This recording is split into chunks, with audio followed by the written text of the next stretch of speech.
Hi everyone, it's Miss Catalano. Today I'm going to clarify how to do these types of problems, the vertex form word problems, otherwise known as the freefall word problems. So here's an example. A 5-year-old boy throws his grandma's vase in the parabolic path.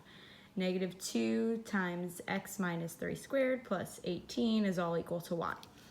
This is important. It will always explicitly tell you where x is in seconds and y is in feet. It'll tell you the units of measurement and what variable is assigned to it. So x means seconds and y means feet. So our first question asks, when will the vase reach the highest point? When means time. Time is measured in seconds, and seconds is x. So we would have to figure out how many seconds would it take for the vase to reach its maximum height. So somewhere in between the middle, okay? By the way, I know I'm an A+ artist, so I know you love that drawing. Anyway, when will the vase reach its highest point? X is the same as the h value when we know in vertex form. So when it will reach its height is the h value. The h value, this case, is the opposite of whatever's inside of the parentheses. The opposite of -3. That means +3. So it will reach the highest point in 3 seconds. This is found by the h value. And we just solved the first problem. So far, so good. Now B is what will, trying to get my pen cap off.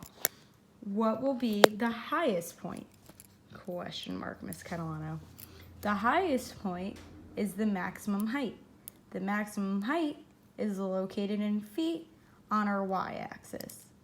Y, as we know from vertex form, is the same as the k value. The k value in this case is 18, so it will reach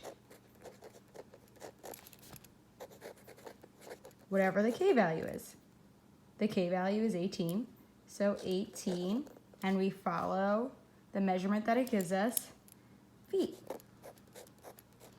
So it reaches 18 feet in 3 seconds. Okay, so far we're almost done. Now the last question, let me get my third pen cap off, is how many seconds will the vase be in the air for? So the total air time, for the time that the kid threw it to the time that it most likely shatters and hits the ground. We do this by finding the roots. Of course, the pen that I pick out, oh, there it is. Does not work.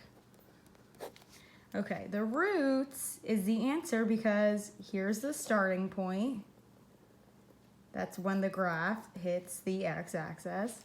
And here's the ending point of the parabolic path. The other point where the graph hits the x-axis, these 2 points are the roots. Now we have to find the roots in vertex form. To do that, write the equation. -2 times x minus 3 squared plus 18. I'm just copying down the equation that it gives me. And then we set that equal to 0. Right?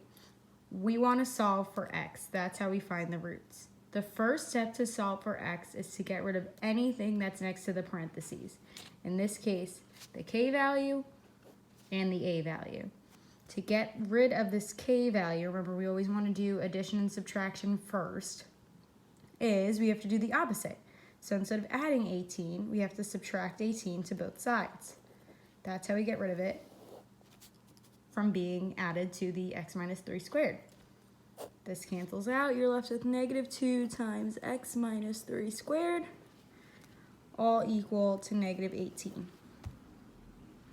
We want to get the x minus 3 squared alone. We have that pesky -2 being multiplied to it, so we have to do the opposite and divide by -2 on both sides.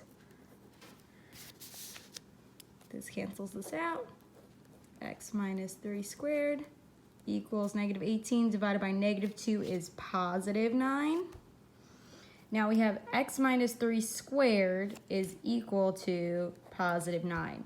We want to get the x alone. That squared is attached to the x. So we can't do anything with that unless we take the square root of it. So we take the square root of both sides. This should be a review. We did this 2 weeks ago. Anything that's being a square being taking the square root of, they cancel out. So you're left with x minus 3. Now the square root of 9, remember there's 2 of them. One is positive 3 and the other one is negative 3. So we have to make 2 equations, one that's equal to the positive square root of 9 and one that's equal to the negative square root of 9. The last step to finding those roots, which is how many seconds that the vase is in the air for, is that we have to get the x alone by adding the 3's to both sides for both equations. That cancels the 3 here and cancels the 3 here. X equals 3 plus 3 is 6. X equals negative 3 plus 3 is 0. And then we take the difference of the 2 roots. Difference means subtraction, people. So subtract the bigger number and the smaller number to get the total airtime. In this case, it's easy. What's 6 minus 0? Chirp, chirp, chirp, 6. So, how many seconds is the vase in the air for? 6 seconds. Don't forget your ending. I'm videotaping. Sorry, guys. All right, so that's the end. The vase is in the air for 6 seconds. If you need help, email me as always, and I will talk to you tomorrow.